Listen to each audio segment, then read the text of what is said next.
All right, thank you guys so much. We have another edition of the Kill Rationalism series. Do not worry, we are not ending this series. We are not killing the Kill Rationalism series. Rather, understanding time as an intensity, we allow time to guide us, or I should say me. So when time tells me to do a political video, I do a political video. When time tells me to do a Seeing the World integrally video, I do that. When it tells me to do rationalism, here we are. So in this video, as much as I love me some classic philosophical takedowns, intellectual sort of takedowns, and those are great, and we will still be doing those in these series. Today we're going to be doing some psychoanalyzing of a rationalist who I believe is a rationalist in the form of Ted Kaczynski, and I believe Ted Kaczynski acts as the ultimate rationalist warning. If you take rationalism too far, you will get Ted Kaczynski, and we're going to be getting into it. So who was Ted Kaczynski?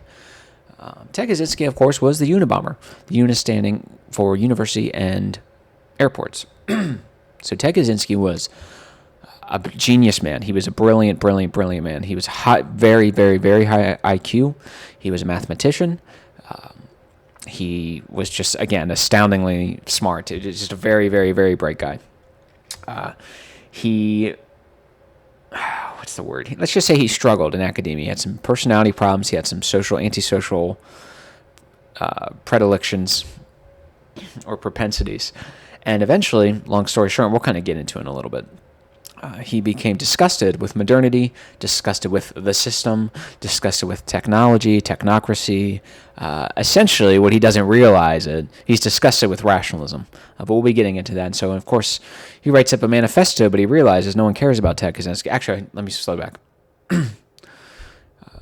He decides to go out into the woods, into Montana, and I'm talking real solitude. This wasn't just 50 yards in your neighbor's backyard that has some trees. He went into a solitude, I think it was Montana, and he would create bombs, and he would send them out, and people would open them, and of course, 3 of them died, I believe it was, and then 20 plus more were injured. And he would also write a manifesto, and this manifesto was outlining all of his complaints with, again, the modern world. What he's really criticizing here is rationalism, but because he is a rationalist, he can't see it. And that really is kind of the main through line in this video. It's Ted is a rationalist who recognizes the problem of rationalism and administers rationalism as a solution. So it's pretty absurd. And then eventually, so he kills people, he injures people, and he was on the run for a long time. He was a fugitive for I think it was 17 years. It was pretty impressive. Because, again, he is a very smart guy. This was not some idiot. This was not some moron. This is not the people he would go on to inspire, the Luigi Mangionis of the world, the idiots who don't have anything to say, and they're just egotistical. So eventually, I think it was the Washington Post, he said, look, if you want this to stop, you will publish my manifesto. They said, okay, we'll do it. And they published it. People kind of had their own thoughts of it. Then eventually they found him and they arrested him. And then a few years ago, he died in jail. So that was Ted. Ted grew up. He was, I believe, the runt of the litter. I remember watching a documentary on him. He had an experience when he was growing up where he had a medical procedure and he was separated from his mother and brother. And that was a big deal to him. He did not like being separated from family. He felt alone. He felt abandoned. And the mother and brother really did want to be there by his side, but unfortunately the hospital just wouldn't let them. And they said that he changed after that. So that could be it. We're not going to be psychoanalyzing in that sense. Rather, we're going to be analyzing the rationalism and see how it affects Ted. Let's see. Okay, what did I miss? Ultimately, he believes we need to eradicate the complexity and of the world of modern society and be content with basic survival. This is the source of many anti-rationalist beliefs. But because they have not read Gebser, they always go back to some deficient, irrational, or pre-rational nonsense, so they become overwhelmed with the perpetual dividing and separating and amalgamation, and then they go, okay, we've gone too far. But because they haven't read Gebser, they're not consciously aware of what's going on. And if you're not consciously aware of what's going on when you reject rationalism, not rationality, you will always do the same thing. You're never going to transcend to efficient irrationality. You're going to regress into deficient irrationalism. And we'll make another point later on, but I think he goes even further than that. He was decried as having a pathological need to be right. Who does that sound like? That sounds like someone who sectors the world into objective or subjective rational, irrational. Anyone who disagrees is absurd. The pathological need to be right. That is rationalism, my friend. And then, of course, he was also a mathematician, and this is another example of his drive towards the rational. Mathematics is the realm of the quantifiably measurable and consciously known. More evidence that he was a rationalist. Now, if I just stopped here, we wouldn't be having a video, but let's get right into it. So let's get into the book here. Now, I've read most of the book, some of the book. I watched John's video on it. I actually watched a guy. It was there's a guy on. He does like kind of cool novel reviews. It's a channel called Better Than Food, and I subscribed to him just to hear about some cool books that maybe I'll read one day, just to add them to the list. And he talked about this book, and I had no idea I was going to be making any Gebserian connections here. But turns out I was like 4 minutes into that video, and I was like, God, I got to make a video about this. So shout out to that Better Than Food video. I'm getting some of the information from there. And then I watched a Netflix documentary like a few weeks ago. But anyways, so his thesis is that the technological enfrainment and expansion is a threat to a thriving society, the freedom of the individual, and to all good in the world. The technological enfrainment, what is that? Rationalism. So when he complains, so essentially Ted is saying that technological progression in the sense of moving from the point of origin, furthering yourself from that point, rather than an incremental improvement. The progression of technology, what it has done, it's destroyed society, and we'll get into in a little more detail. But it's destroyed society. I'd be very surprised, like I wrote here, if he hadn't read McLuhan and Postman. This sort of medium is the message. If you read Neil Postman, he'll make it clear that for every benefit afforded by a new piece of media or technology, there must be a corresponding diminishment in natural capability. So take the car, for example. When you use the car as a piece of technology, there's you've been bestowed a benefit, right? You can conquer space in less time, at least as an extensity. But there's also a corresponding diminishment or diminution that no one ever wants to talk about, and that you're not going to walk places, which mean your feet are going to be used less. So there is a corresponding diminishment. Take ChatGPT and AI. This is obvious. When you outsource thought to a robot, you are going to use less thought up here, and then you're going to become dumber. Pretty simple. So he's taking that sort of idea, and he's taking it to its conclusion. So modern society, according to Ted, has swallowed the individual, and the liberty he has afforded in turn up and destroyed him. Technology and a focus on extensity has repressed the intensities of humans, and these intensities seem to be some sort of salvation of life to Ted. It suppressed our will, our desires, our imaginations, and fantasies. So again, all this stuff that he's talking about, when he lays the blame on industrialization, technological improvement, and a technological enfrainment, what is he really getting at here? What is the mode of thought that brought all of this into being? That is rationalism. Technically, there's some integral consciousness with all these machines. These machines actually were not created out of pure rational thought or mental thought. They were actually time. All these machines that we use to conquer space in less time as an extensity, it's a misapplied value. We've taken time and we've misapplied it into the form of creating these machines that focus on exactly that, conquering space. We're seeing how rationalists destroy time even further. They spatialize it and connect it to everything spatial. But no, it's an intensity. But anyways, he's really getting at rationalism. This is what he's getting at. He just doesn't realize it yet because he hasn't read Gebser. When people say things like, I heard Michael Millerman talk about this too. When he said there was a mathematical frame across the world, or when they say a technological enframing across the world, what are they saying? They're saying rational framing. More particularly, they're saying rationalist framing. This hyper focus and privileging of the quantifiably measurable and consciously known over all aspects. Very simple. So Ted believes the only way to save ourselves from impending doom is a total abdication of civilization, all technology and power structure. So burn it all down. Very anarchist, in my opinion, very adolescent, very childish. And we'll get to why. He believes that while this revolution of technology will be devastating and will incur a lot of pain and suffering, this revolution of technology being completely shunning it and completely destroying it and not reviving its way of life after that. It's a complete shunning of it that will incur a lot of pain and suffering, but said levels of pain and suffering are lesser than the pain and suffering we experience in modernity, or just if you're lost on the modernity, just say contemporary times, just at 2025. Don't get lost on the modernity, post-modernity and stuff. That's not what I'm talking about. I mean the modernity in a much more strict connotation. This is bullshit. This is unbelievably stupid. It almost doesn't even need to be refuted. He is so wrong on this idea that the pain and suffering that would take place if we were to completely abdicate civilization is lesser than the pain and suffering that we face today in modern civilization. It is delusional. I don't know what to say. It is delusional. I almost don't want to say too much right now because we're going to be getting into the points a little more, but it's delusional. We will be getting into this more. After all of this, people will form their own small tribes, or the individual will be free to explore his deep connection to nature. Who does this sound like, by the way? When he says, people will form their own small tribes, or the individual will be free to explore his deep connection to nature. So everything will be this sort of placid enchantment, placid yet everything, tranquil acceptance of nature, and nothing's going to go wrong because everyone's going to be these little peace weed-smoking hippies and everything. That's Rousseau. Has there ever been any single influencer or leader who has ever brought good into this world after being influenced by Rousseau? I can't think of one. It wasn't Marx. It wasn't Rousseau himself. It wasn't any of these guys. I don't get it.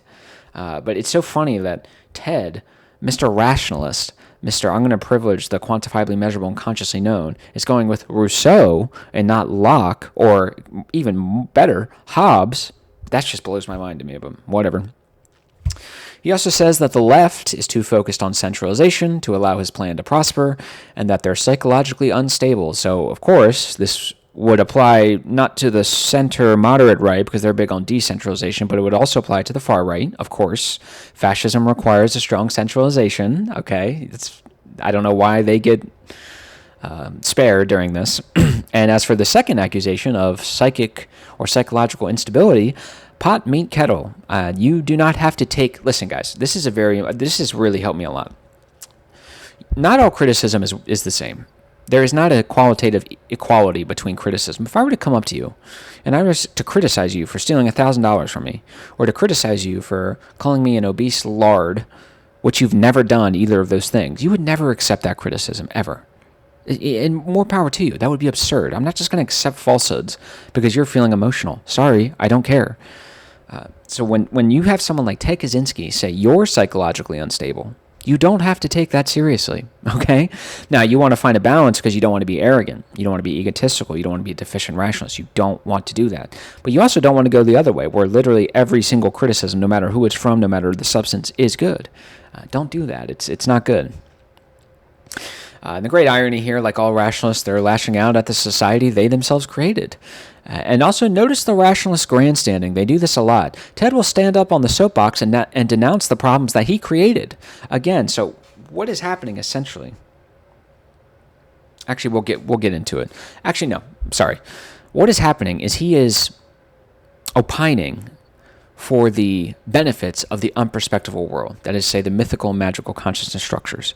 He is looking at contemporary or modern society, at least at the time, it's only gotten worse in this respect.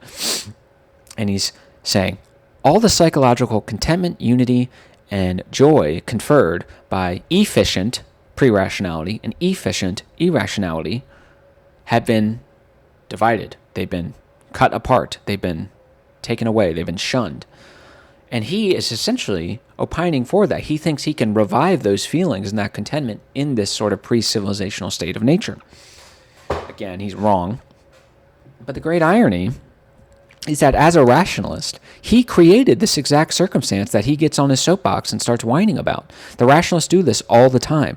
They destroy things, and then they get on their soapbox and they point at the irrational ones who, for better or worse, they have unity, and they go, it's your fault. We divided everything and hair split everything so much that all these separate puzzle pieces can never be put together. There's no even pretense of unity here. We have divided everything, that there is no wholeness, there is no unity, there is no contentment. Also, it's your fault for doing this. I mean, what is this? What are we doing? You're the one who overprivileged rational thought. When you did that, instead of balancing it with the others, you treated mythology like science, and now we treat science like mythology. You blocked off any healthy channel for irrational energies to be expounded or expunged or whatever. And now you want to sit here and come crying to me that there's no more room for you to get out of all your irrational and pre-rational forces and energies and all that stuff. Sorry, you're the one who created that, Mr. Mathematician, Mr. Rationalist, and we will be getting into this. So what does he get right?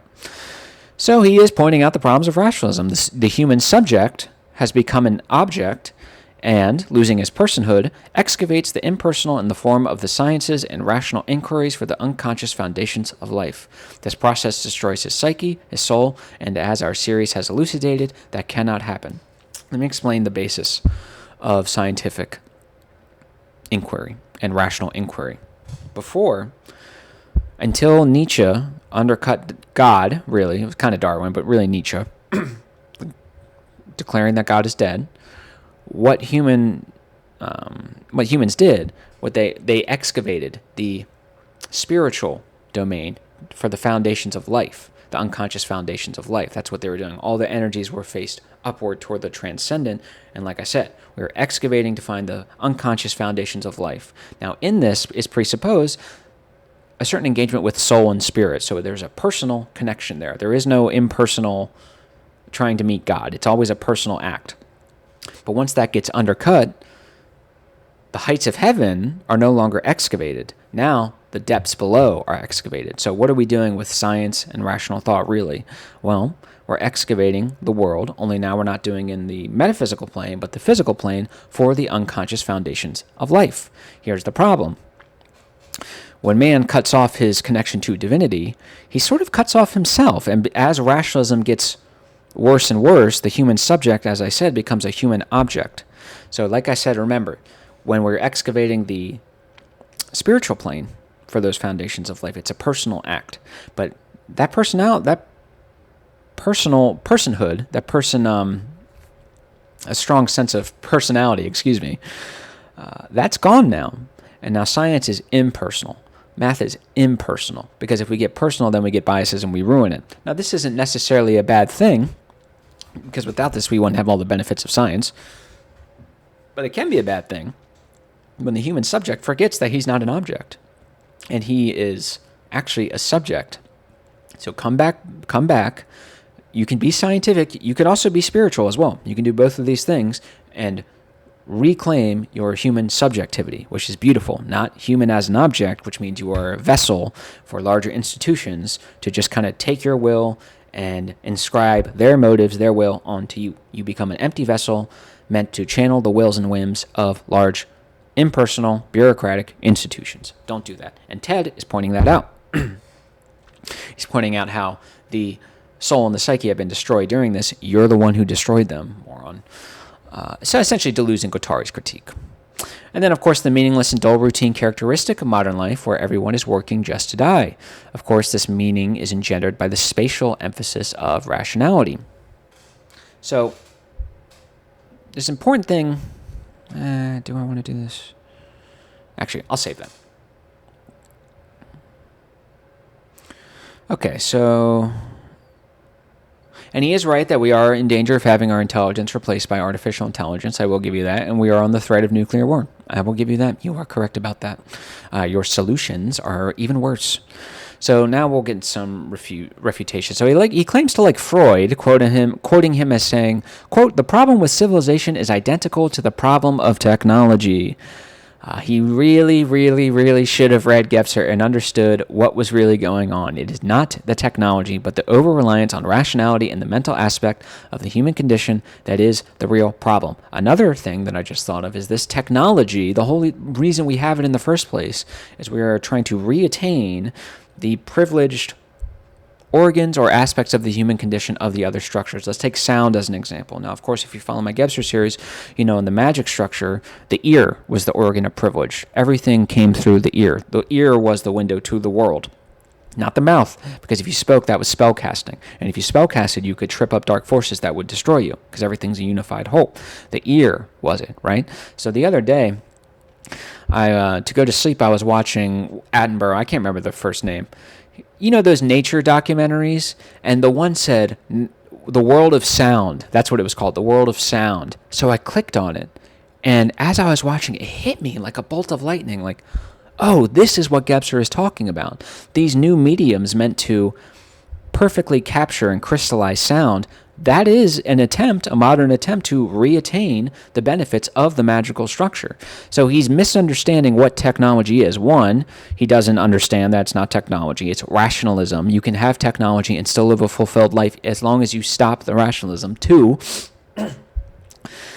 again, all these technologies kind of come about, they're almost relative whether they're good or bad. They come out, they were necessary. They're our way of trying to reconnect to the aspects of the human condition that were demoted during the previous consciousness structures. So he's misunderstanding these things. So what has he done here with his little manifesto here? He stepped back from direct engagement with the external world, in this case civilization, as evidenced by him not only thinking about it, because of course when you rationally analyze something, you have to impose space between you and the object of reflection so as you can think about it. If I am directly engaging in a basketball game, it's going to be hard to rationally consider a basketball game because I'm just so automatically invested in the process. So it's evidenced not only by him thinking about it, so we can see he stepped back in the sense of meaning imposing space, but also he retreated to solitude in the woods. So he's just completely shunned civilization, not even in just a abstract way, but in an external way, in a very experiential way. So he's in order to rationally analyze, so he stepped back way too far. He's detached himself far too much, both in terms of abstract and the external, to the point where he can never get any accurate sense data about the object he is supposed to be reflecting on, in this case, civilization. If he did, he would recognize that despite many problems, our modern society is infinitely superior to his romanticized image of what life would be like in some anarchy utopia. I have no idea. Actually, I do have an idea. We're going to talk about it. It's just simply not true. You have to get this through your head. When you go back in history and you read about stuff before like civilization, don't do the survivorship bias. Don't do what the rationalists do and take the whole and sector off only a part that you like, the nice parts, and then pretend the whole doesn't exist. That would be a mistake. There is a brutal side to our species. Just infanticide, genocide, terrible, and really brutal ways to do it too. It'd be one thing if I just came in and just kind of blew your head off. I mean, that's obviously evil and you shouldn't do that, but it's another thing to torture you, or to do it in just the sick and just brutal way. Stop doing that. Don't do that. But another problem manifests in the form of Ted's biases reemerging in the state of complete detachment of the world in favor of the neutral world of theory and abstract conceptualization. This is why he thinks life after civilization would be just fine. Why? Not because of any external historical evidence, but because his psyche is biased towards extreme individualism, in par with his rationalism, and whatever else, so he cannot conceive of what it is he's missing. Remember, take the cogito ergo sum. I have an interpretation of it, or let's say Jean Gebser has an interpretation of it. Russell Bertrand has an antithetical interpretation of Jean Gebser's interpretation of the cogito ergo sum. I think, therefore I am.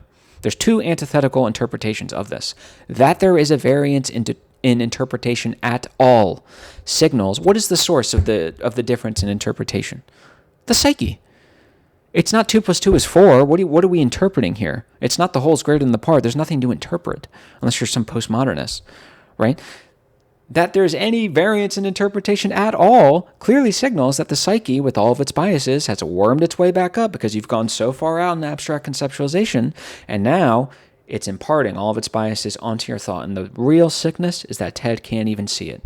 This is why he thinks that life after civilization would be fine, because he's a rugged individualist, just like all rationalists are, with the strong subject. He's an individualist, and because his psyche says, I will be just fine in this rugged individualism after civilization ends, therefore everyone else will be fine. Everyone else will be just like that. The libertarians make this problem a lot. They think they have this really unique psyche where they are these hyper-individual, kind of non-emotional, rational robots, and they think, I'm going to do it in this way because it makes sense for my psyche. And then you kind of remind them, okay, well, we're human beings, and we're emotional, and we're pre-rational, and irrational, and they don't take it. They don't listen. They just go, no, it makes sense. You can't rationally prove me wrong.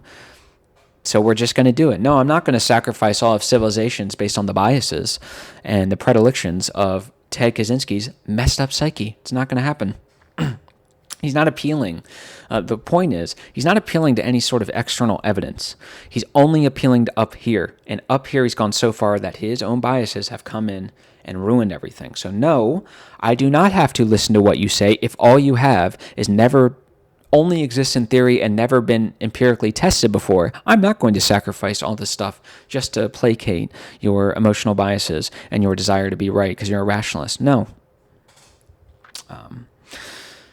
Yeah, so he can't conceive of what he's missing because his psyche is biased to miss this. So in this case, it would be brutality, slaughter, and a complete loss of goods and services. Not only would they rise, but they would compound as time went on. Again, his entire thing is built upon this hypothetical, another evidence of rationalism, that everything is going to be fine after civilization. It's going to be a lot less, or not everything's going to be fine, but the pain and suffering is going to be lesser than the one we have today. It's just bullshit. I don't want to swear because I want to keep this PG, but it's just, I don't know what to say. You're just delusional. Why is he delusional? He's detached himself way, way, way too far.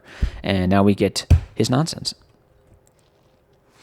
So if I were to go, here's a good example. So let's sit Ted down. We say, okay, so civilization is going to be abdicated. And then there's going to be a lot of pain and suffering, but that pain and suffering is going to be less than that which we face every day in modern civilization. He'll go, yes, it will. I'm going to say, okay, you know what? I think that civilization will be, or human interaction, we'll say, because not civilization really, will be worse. There will be more violence, there will be more rape, there will be more genocide, more infanticide. How do we disagree with this, Ted? And what is the cause of this disagreement, and how do we reconcile this disagreement? He doesn't have anything. He doesn't have any historical evidence.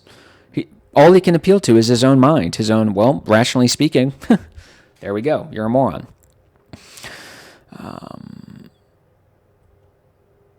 Let's see. Yeah, he's not appealing to anything. His bias one direction. Okay, let's see. All the things he claims to care about would be worse if he were to get, this is the rationalist thing.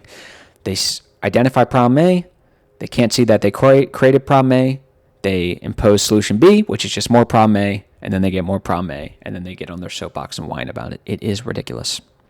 They identify a problem with rationalism and attempt to solve it through more rationalism.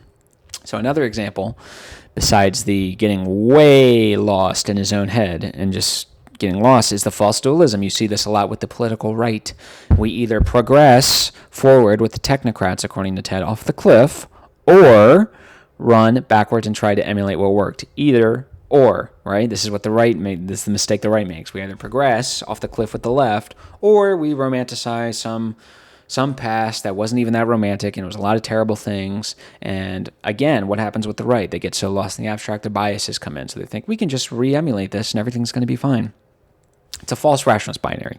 You do not have to do this. You can go forward and improve and do something else. There's new ways of relating objects to each other. You do not have to go backwards into some ridiculous jaws of the shark, and you do not have to go forward off the cliff. You can go forward on the cliff.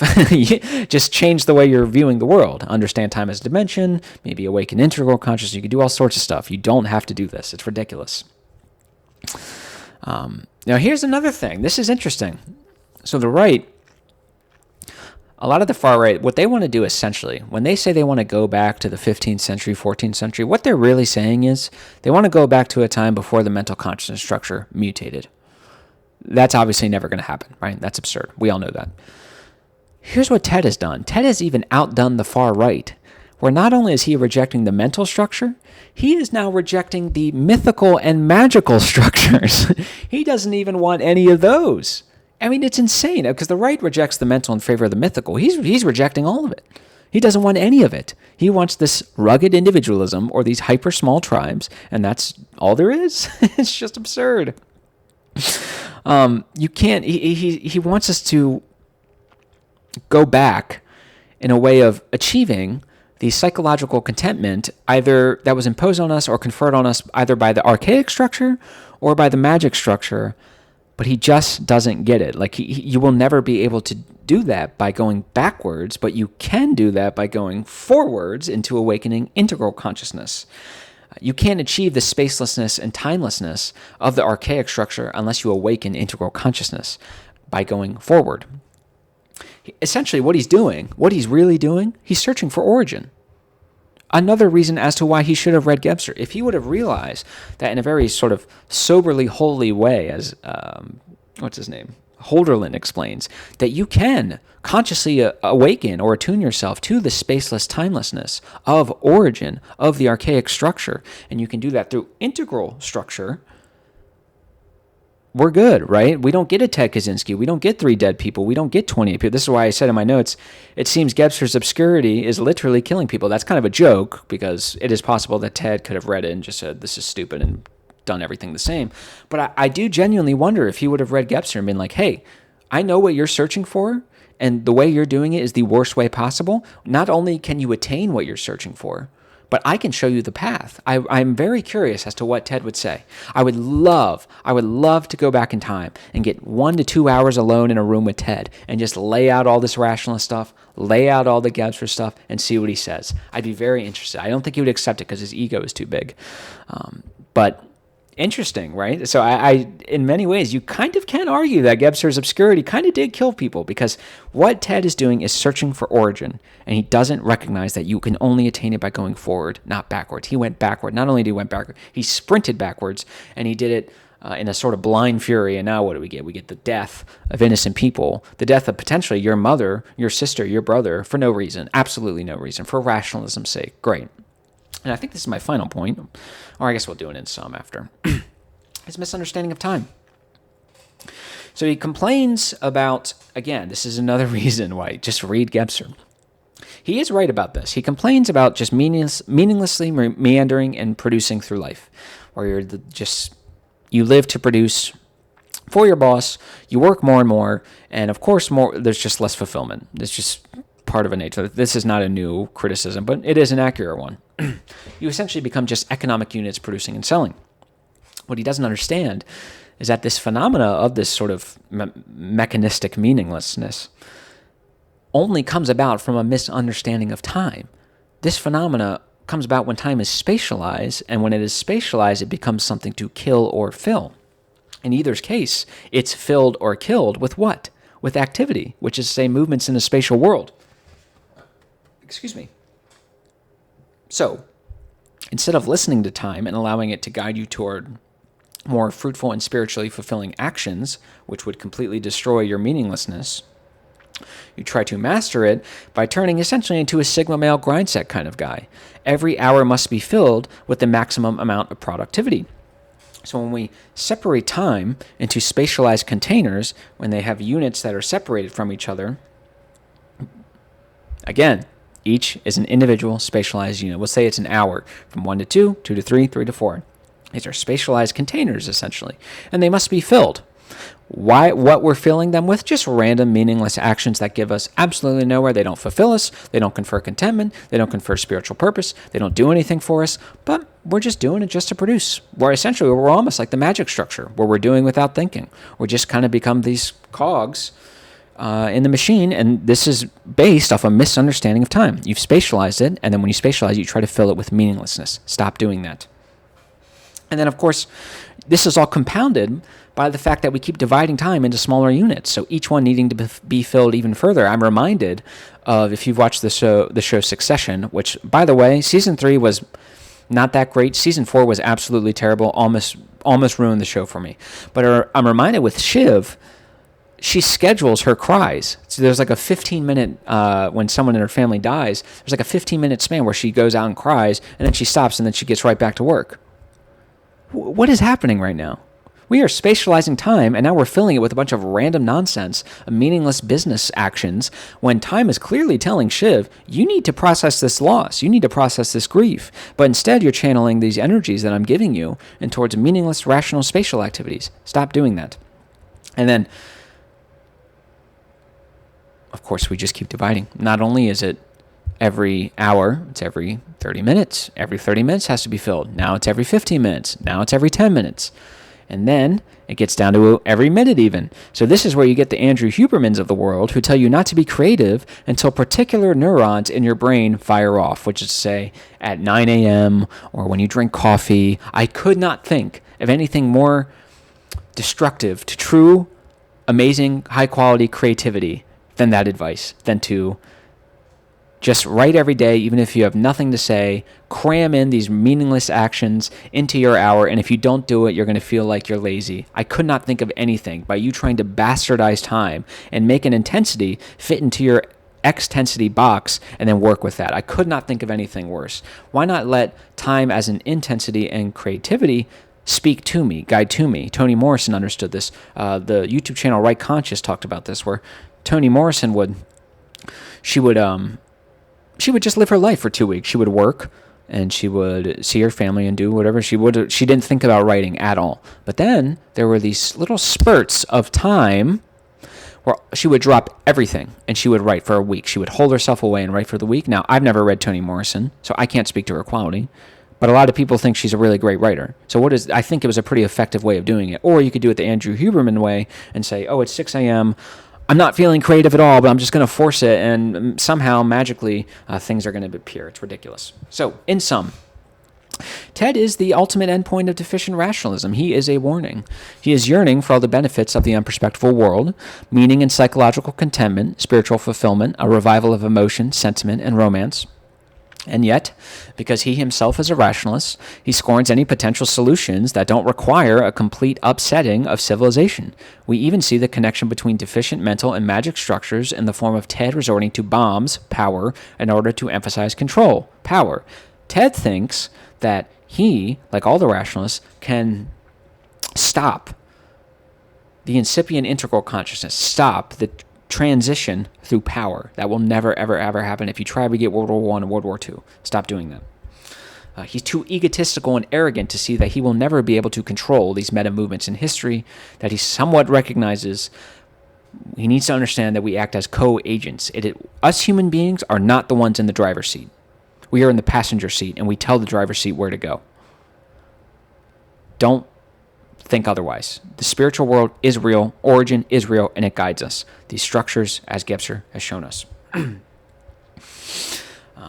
would love to ask Ted this. What do you think would benefit humans more? Your anarchist utopia?